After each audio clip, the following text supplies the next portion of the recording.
तरडगावच्या मुक्कामाला भेटला आपल्याला एक शेततळं. मग काय संध्याकाळीच घेतले कपडे हातामध्ये आणि टाकले रात्रीचेच बुच काढून.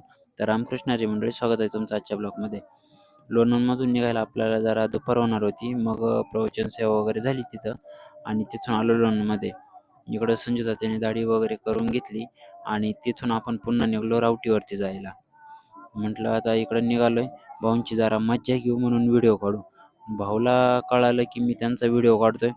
भाऊ पण वरती चढताना ना बरोबर प्रॉपरच चढले, म्हटले मला पण जमतंय. तिथून आलो, जेवण वगैरे केलं आणि दुपारी 11-12 वाजता आपण निघालो तरडगावला जाण्यासाठी. मग काय चालता चालता मध्ये भेटला एक मुक्ताई माऊलीचा रथ.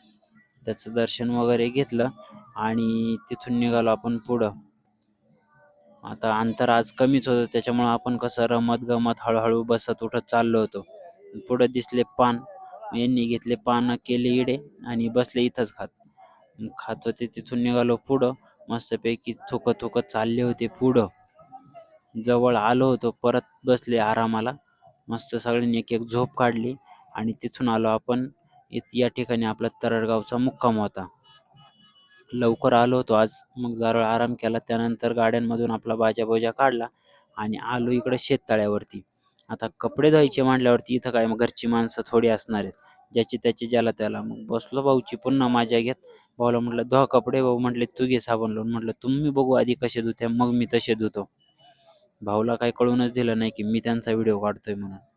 बाकी कसं आहे माहिती आहे, वारीमध्ये आलं ना असं काही नसतं, ज्याची त्याची कामं करायला लागते आणि आपल्याला करायला याच्यात आपण पण लाज वाटू द्यायचीच नाही. रामकृष्ण हरी.